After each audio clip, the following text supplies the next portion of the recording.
nasaksihan natin. Pero para sa Liquid, gusto nilang ulitin yun. Ayaw nila na matapos sa pang-apat na laro ang seryeng ito dahil gusto rin nilang mauna towards their spot not only in the finals but also in the M7 World Championship. Kasi Wolf ang naghihintay sa kung sino man ang matatalo dito sa baba. Bukod sa either TNC or Onyx, it's a best of 7 lower bracket final, which changes things so much in our fight. This is game number 4 between the Cavalry and the Auroras. At ang pipiliin nating mapa ay ang Dangerous Grass. Same with game number 3. Pero ito ang naiba, Zushin ang mabubuksan right away. Kanina ang Aurora ay binigay din to with the bans on both the Lancelot as well as this Yi Sun-shin of Arlot ang kanilang pinares with the Fredrin. This time Katon Fredrin.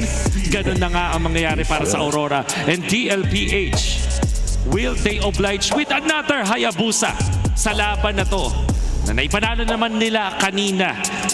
Pero nung game number 3, it was proven na kapag may strong mid laner, ang Aurora, dun na natatalo ang TLPH. Kailangan pantayan ng TLPH ang first turtle na to.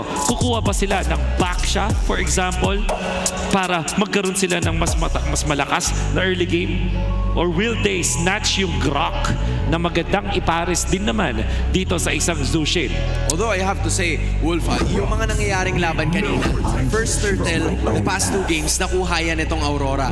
You were talking about this specific heroes right over here, yung Baksha. Ito yata yung unang beses na nakita natin to sa playoffs. Ganun kamarkado itong si Demon Kite. And yet, binaba nito sa Aurora, they didn't pick it. So that is for TLPH to utilize. And you know, there's a reason why madalas na baba niyan. Inisip ko kung kukunin na ba ng Aurora ang Eve immediately after this, or will they go for a marksman agad? Kasi nag-Fredrin na sila, so kailangan nila ng hard carry para kay Domeng. Moskov comes to mind in this scenario. Ang thing kasi is TLPH can ban that out eventually, so mas magandang kunin na lang din, as well as yung Eve or yung Kimi naman ni Yue. There you go.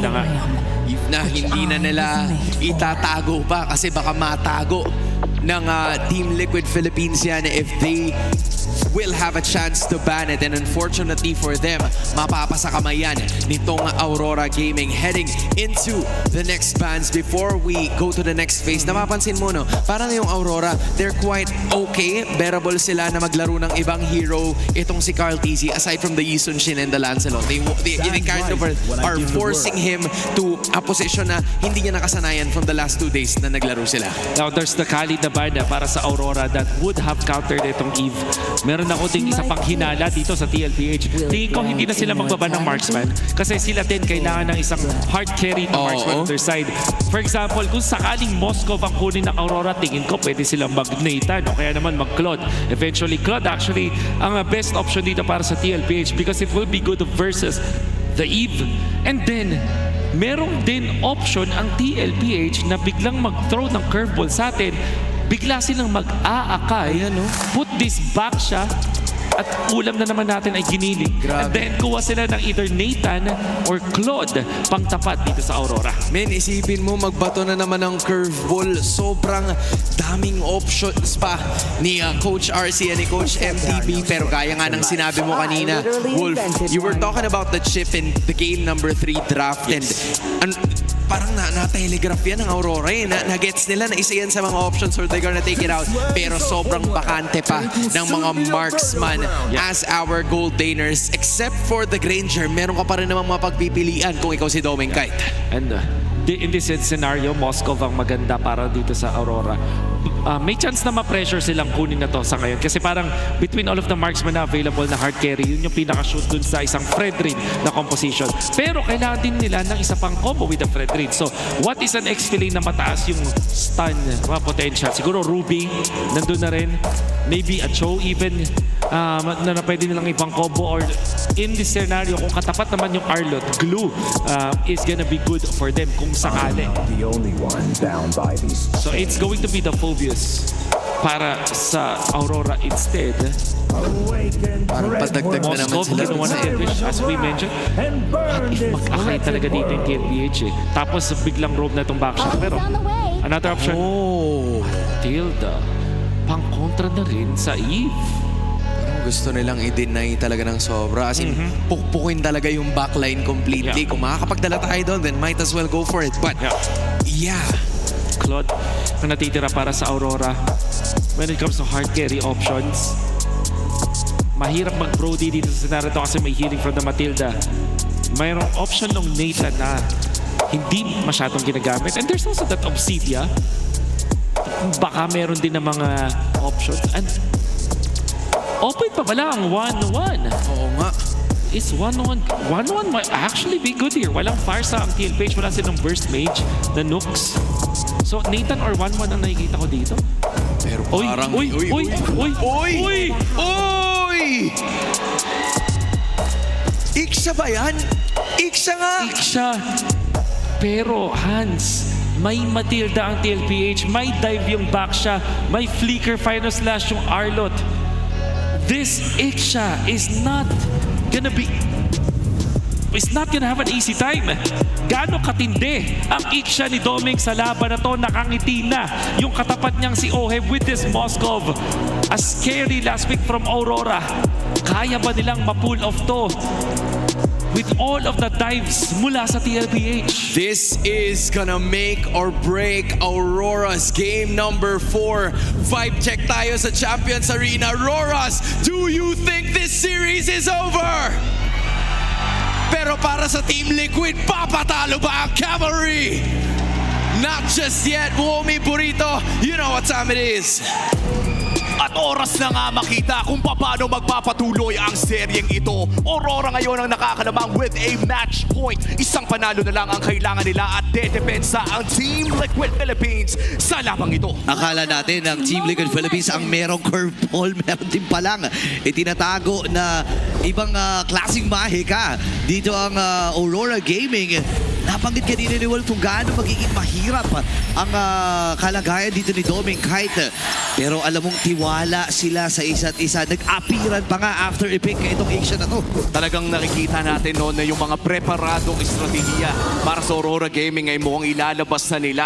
At napaka-importante ng larong ito para sa kupunan ng Aurora dahil ito ang potentially na mag-secure sa kanila ng M7 appearance kung sakaling manalo sila sa labang ito. And for Team Liquid Philippines, getting this win in game number 4 means makakakita na naman tayo ng another 5-game series matapos ng kahapon. Alam mo, base dun sa kahapon, parang gusto ko nga uling makakita eh. Pero depende yon sa magiging atake dito ng Aurora Gaming.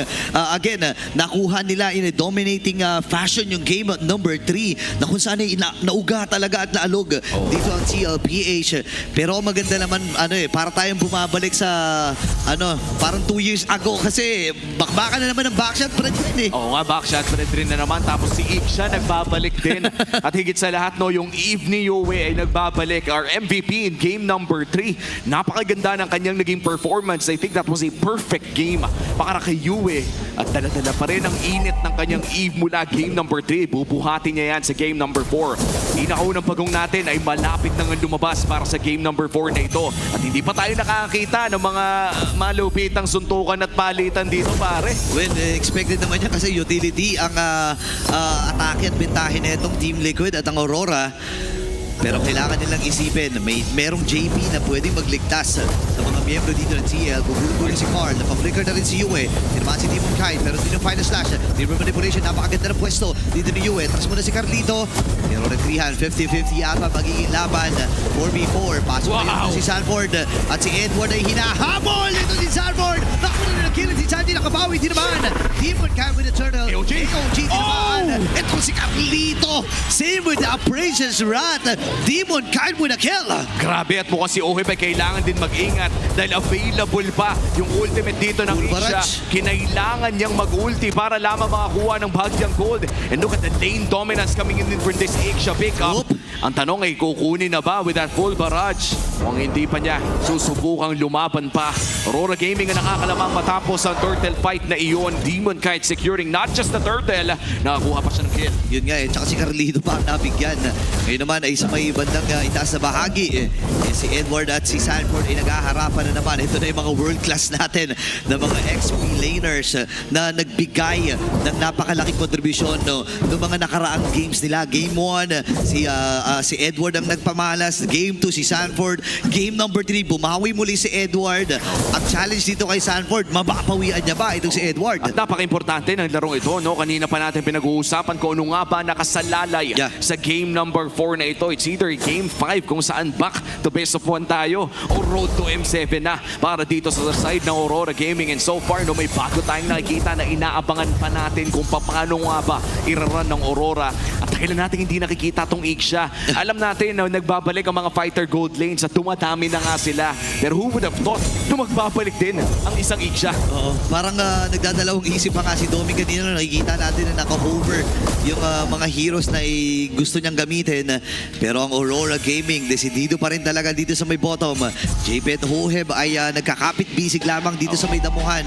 Ayaw magpakita ni Light. Sakit to. Andun yung sipat mula kay Hoheb. Ang up din, ang damage mula kay Domi. Oo, napaka-update talaga ng isang Ixia in the laning phase. Pero mukhang nag-aabang si Light nang papasok doon sa may bandang push. Makita siya ni JP at mukhang magre-reset muna para sa pangalawang pagong ng larong ito. Aurora na naman ang mauunang pumwesto around the second turtle.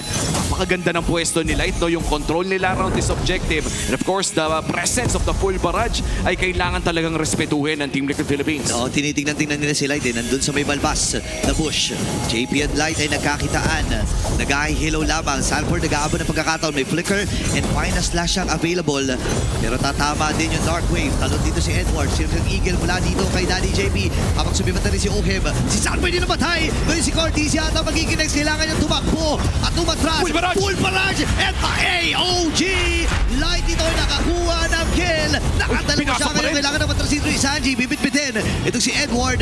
Pero kailangan na mag-alisan ng tatlong natitirang miyembro mula sa TL. Walang nakuhang kill ang side ng Team Liquid Philippines doon at kung meron man ay napakatagal ng laban na iyon at yung pagong ay mukhang makukuha pa nga ng Aurora Gaming pero nandiyan pa rin naman ang Team Liquid Philippines. May maliit pang tsansa na makaabot sila pero isasara, isisilya na ito ng Aurora. That's the second turtle na masesecure nila plus that mid lane turret. Overall, napakaganda na naman ng early game para sa Aurora. May nakikita natin parang daling-dali ang Aurora sa mga executions nila dito sa game na ito. Nagsimula lahat yan dun sa trap eh. I mean, sobrang perfect na naging atake dito ni Coach Dexter at saka ni Coach MTB. No, inipit nila yung YSS at yung Lancelot kasabay pa nga ng Yuzhong na naging outstanding yung performance nung unang mga laro nila. Tumadami na nga yung mga Yuzhong natin ngayon, pare. Biruin mo days 1 and 2 ng playoffs. Nagulat pa tayo na nagbabalik yung Yuzhong pero nung bumalik siya, nakita natin kung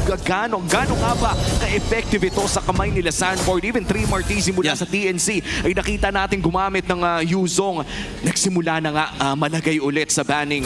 And so far no, for Aurora Gaming, inipit na nga si Edward in terms of the draft as well. Naban yung Alice, Lapu. naban yung Lapu, naban din yung CC na to be fair, isang flex pick. Napakaganda pa rin ng laruan dito ng Aurora Gaming.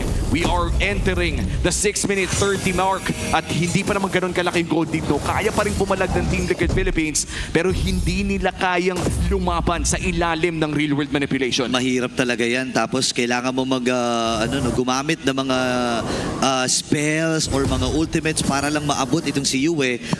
And si Sanji din kasi hindi rin siya masyadong panatag doon sa kanyang posisyon na masasabi natin na counter ito sa isang Fredrin or sa mga utility type na comp.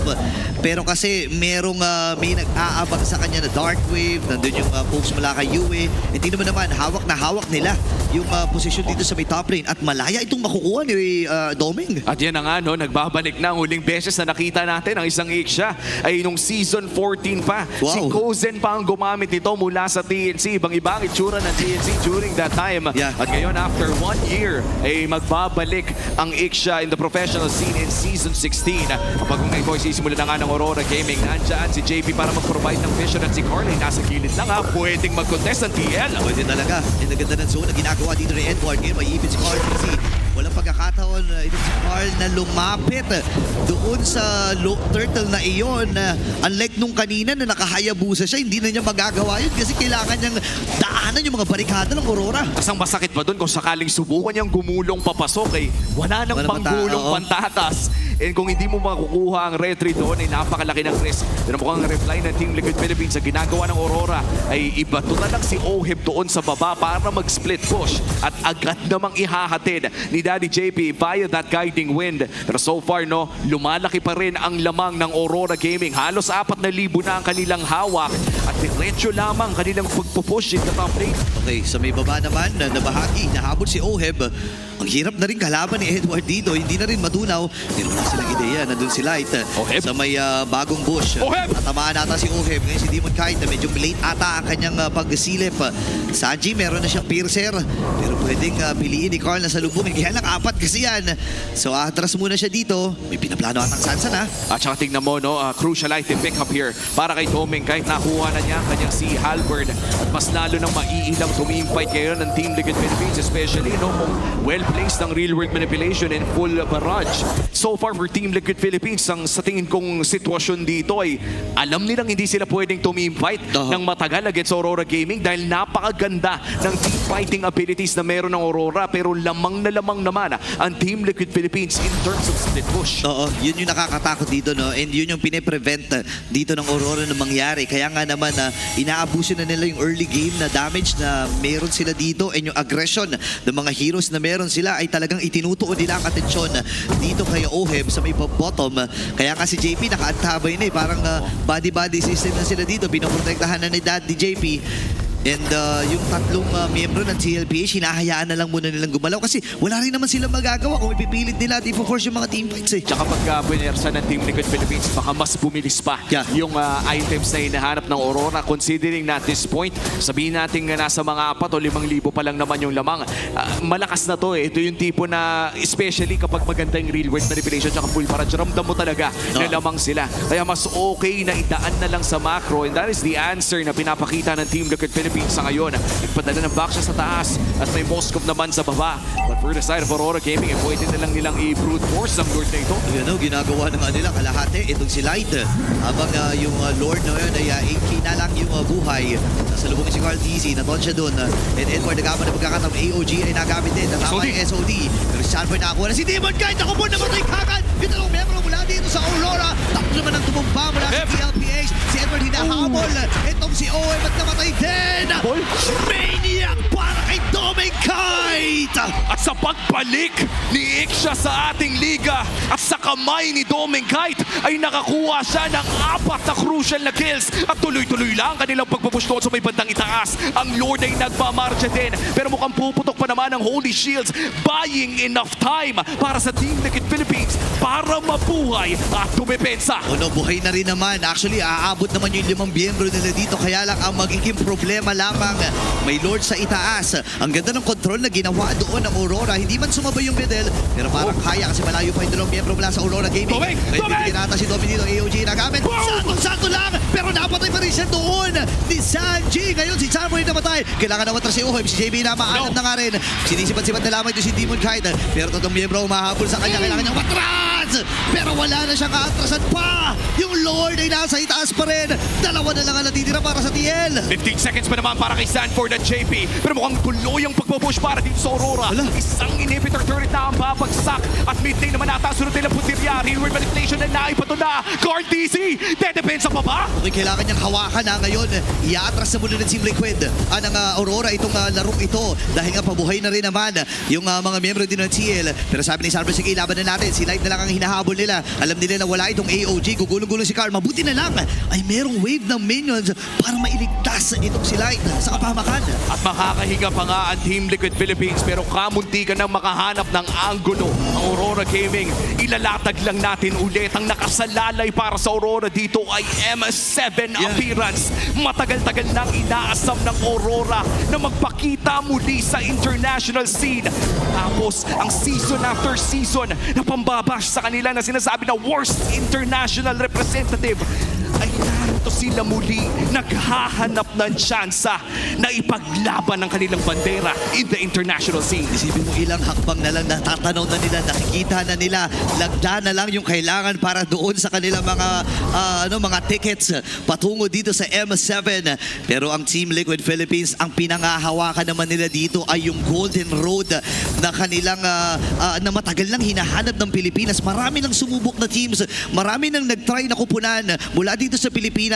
Even sa yung ibang mga bansa ay nagtry na rin, pero wala pa rin nakakagawa nito. And ang Team Liquid Philippines ay nasa matinding sitwasyon na kung saan ang Team Aurora ay sinisilip na sila at wala silang magawa dito kundi antayin na lang yung mga plano ng Aurora na mangyari. At yun talaga ang plano. And if you're Team Liquid Philippines, kailangan mong mag-antay na magkamali ang Aurora Gaming o magkaroon ng isang miyembrong Aurora na mawala sa pwesto. You have the displacement, you have the disengage. Meron kang final slash, meron kang guiding wind, pero hindi ka pwedeng lumaban ng isang patas na 5v5. Isang retry steal mula kay Carl TZ. Yan ang hanap ng Team Liquid Philippines at makakalapit pa rin siya. Here comes the play coming in from TL. Nakadikit na si Carl TC dito. Pwedeng i-reset ni Demon Kite. Lamang sila pagdating sa wave. And pwede nilang samantalhin ito. Pero sabi ni Oheb, sige, kunin ko na ba? Light dito, nagtupot. Doon yung final shot. Tinamaan si Edward. Pero siguro yung ginagamit na rin dito yung JP.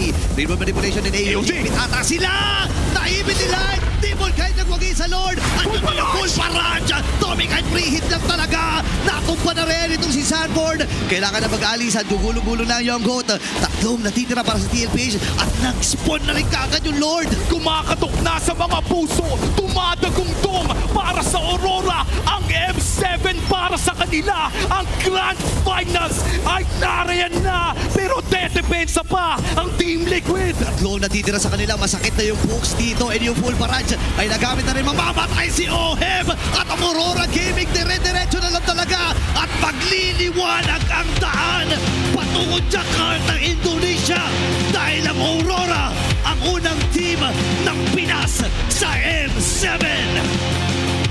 At hindi na lamang ang bandera ng Aurora ang kanilang bubuhatin, kung hindi, ang bandera na rin ng Pilipinas. Oh my goodness! Nagtiriwang ang Auroras sa ating natatanaw ngayon. Perfect execution, perfect draft, perfect season para sa Aurora. At patuloy pa rin ang kanilang win streak, ay regular season seed 1 to a win in their first appearance sa upper bracket ng playoffs, all the way to securing the grand finals. Pero hindi pa naman tapos ang istorya para sa Team Liquid Philippines. The reigning, defending MSC champions ay patuloy pa rin gagapang sa lower bracket. May isa pang slot na natitira para sa MS7 na World Championship at sa Grand Finals. Sa ngayon, syempre, ay kakausapin muna natin ang Aurora Gaming dahil siguradong napakasaya nila sa mga pangyayari. Punta na tayo sa ating main stage. Roras, your winners, grand finalists, and the M7 representative, Aurora Gaming! Wow! Incredible! What a moment! Almira, let's just give this to them. An incredible opportunity. Coach, team, congratulations. Edward, I have to look for you. Welcome back to the M World Championship, Edward. Ayun. Pero ano, Edward, may tanong ako. Sa Game 1, ikaw nakakuha ng 3-man stun with a labu-labu para ma-set up yung comeback. That's right. So ano yun? May communication ba kayo? Kailangan, alam mo ba na may mag-follow up ba ng setup mo? sabi ko lang sa kampi ko, tiwala lang sa akin, mahuli ko si Carl, parang ganun. Parang mo, sabi ko, tingin lang sa akin lagi, anytime, may mahuli ako sa kanila. Alam mo, Almira, yan yung nakikita ko all throughout the season coming in from Edward. Talk to us about yung communication nyo kasi less than 12 hours ago, kinailangan nyo pang maglaro against TNC. Naka-apekto ba yun ngayon? How did you guys condition yourselves? Ayun, nag-review lang kami ng saglit sa against TNC, tapos mas pinrioritize namin yung tulog namin eh. Tapos yung draft, hinayaan na namin sa coaching staff. So, ayun. Okay pa rin naman kami ng 8 hours tulog, ganun. And Coach MTB and Dexstar made it happen. Coaches, congratulations. Doming Kite! Doming, yung Iksha, hindi ko alam kung saan ang galing, Almira. But hey, I think we have a different question for him. Doming Kite, may tanong naman din ako sa'yo. Nahirapan ka pa sa pag-adjust sa fighter gold lane meta ba? Hindi naman totally nahirapan sa pag-adjust ng fighter gold. Siguro tinatiming lang din yung tamang composition ng pagpasok ng gold lane ko na fighter yun. Hindi ka naman kailangan, hindi ka naman kinonvince nila coach, Right. nila Dexstar na gumamit ng iba pang mga fighter nila. Actually marami pa talaga, hindi pa talaga nalalabas yung iba. So this means na mas marami pa kaming makikita sa inyo heading into the grand finals. Yun ba ang binibigay mo sa amin? Mas marami pa kaming makikita sa inyo. Possible kasi long series eh. So hindi naman natin masasabi kasi PH to. Malalakas talaga yung team. So parang composure lang din tamang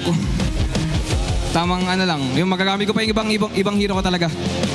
Ibang klase, ibang hero. I said ibang klase, ipasa mo sa katabi mo who has been very emotional all throughout. Light! You were the light at the end of Aurora's tunnel. You made it back into the grand finals. What makes this so special for you? Kasi nung mga times na malapit na ako sa Grand Finals lagi ako natatalo sa TLPH eh. Laging kinakapos. Tapos after nun parang napunta na sa Indo tapos parang napil ko na di ko na kaya. I mean parang baka hindi ko na kaya makapag-international ganun. First appearance ko rin kasi sa Worlds kaya sobrang special talaga sa akin. Tapos ayun, para din sa girlfriend ko na lagi sumasupport sa akin. And Roras, this is Light's first M World Championship. What a statement, Almira. What a moment for Light. Once again, Give it up for your winners and grand finalists, Aurora Gaming! You may now take your walk of victory. Almira, I have no words with this series. They battled tooth and nail. grabe first time ko, ma-feel ko sobrang intense ng crowd dito sa MPL Arena. I just can't believe it. You know what? Hindi pa tayo nangangalahati. Marami kang makikita at ang karamihan sa atin ng mga fans at we toss it right back to the panel. Sana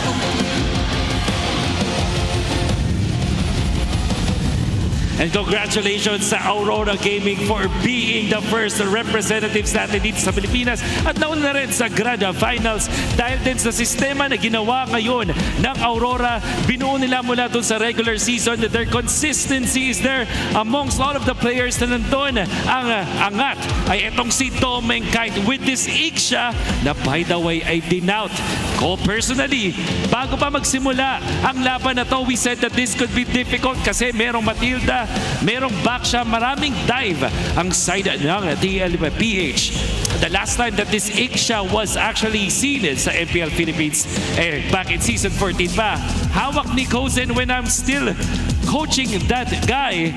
At isa sa mga heroes na kasama namin din, na ginamit yun, ay Phobius na rin. At dito sa laban na to, yung Phobius ni Edward at yung Iksha ni Doming Kite ang nanalasa sa mga miyembro ng TLPH. The main reason para sa akin kung bakit nag-work ang Iksha na to at yung lineup ng Aurora at dahil sa kanilang 4 heroes dun sa first turtle fight na naipanalo nila decisively going up against TLPH. Aurora was able to win the first turtle dahil sa movements mula dun sa Edward, Phobius at syempre mula na rin kay Demon Kite. And this time, si Yue, yung kanyang pagkakagamit ng ultimate, the idea na meron kang Eve ultimate na hindi ganun kalaki yung advantage over the Zushin in the laning stage. Pero when it comes to the first turtle fight, lamang na lamang naman yung real world manipulation over TLPH. And unfortunately, Hans, etong Baksha mula kay Carl TZ, halatang hindi pa nila na ibabalik sa kanilang sistema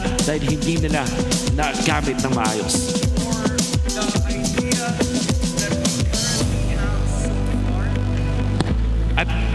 mamaya na natin makakausap dito si Hans.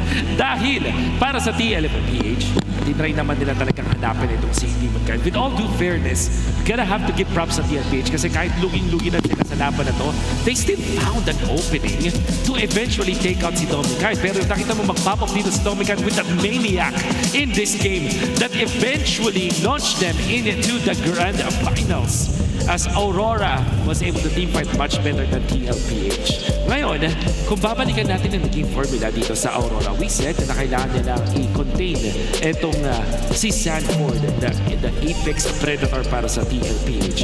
In this game, number 4, they still banned yung Yuzhong, but they paired it up with a ban on the Lancelot as well as the Yi Sun-shin. So bukod sa nilimit nila yung mga heroes dito para kay Sanford, nilimit din nila yung potential heroes para kay Cartesi by prioritizing etong Fredrin. Long before, sa mga regular seasons, may mga naipanalo ang TLPH laban sa Fredrin kapag Akai ang kanilang pinipili. Kaya nga naman, bago magsimula ang laban na to, I also recommended that they put this Baksha onto JP that they used before, tapos kunin nila yung Fredrin din naman, yung Akai, na pang-counter doon sa Fredrin, even bolstering yung potentially yung kanilang weaker na first turtle fight. Kasi itong Aurora, they have all in na control doon sa first turtle fight, prioritizing itong Fredrin and itong Eve in the first 3 picks na itong laban. Swerte na rin din para sa Aurora na nakuha pa nila yung Phobius that eventually gave them the strong 4-man formation na hindi kakayanin ng TLPH. Etong Arlot coming out from Sanford na walang kakombo na burst dahil Zushin yung kakampi, doon na natin napansin na kakapusin yung laban. If etong si Sanford ay may kakombo na additional stuns, courtesy of an Akai, for example, things will be different. Pero ang kasama ngayon, ang kasangga ng isang Arlot, Zushin na walang burst, and Matilda na kokonti lang yung stuns, at pagdating pa ng level 4, ng first turtle, ay wala pang level 4. And then yung Baksha, naturally ay hindi rin natural combo ng isang Arlot, kung sakaling XP Arlot and jungle na Baksha. So, what I'm trying to say here is lahat ng mga sinabi kong mga points about dun sa draft ng TLPH ay naging counterintuitive dun sa first turtle fight na gusto nilang gawin. Although, etong risk ng Ixia for Aurora is considered to be bad, pero nagmumukha siyang naging maganda siya at naging effective siya para sa Aurora dahil na rin sa 4-man na ginawa nila dito. And eventually, itong si Yue back-to-back ang naging carry ng ating mga laban. We're utilizing that real-world manipulation to eventually make sure na ang TLPH ay hindi na makakuha ng kills sa may backlines. And by the way, pagkakuha ng TLPH ang Arlot, ang instant din ng pagkuha ng Eve dito ng Aurora dahil nga naman, hindi katulad ng mga Khalid, hindi na po puwersa ng isang Arlot ang Eve na mapunta sa isang advancement. Again, with the availability of the flicker, it will be okay. Now let's talk about Dominkite. The reason why this Ixia was picked by the side of Aurora, well, one of the reasons is yung kanyang lane advantage over the Moscow. Ito yung sinasabi kong problema kanina para kay Dominkite on this Ixia. Madaming dive ang side ng TLPH. Pero kung sakaling hindi makaabot dun sa point na pwede nang i-dive itong si Dominkite, dun na lalamang yung Ixia.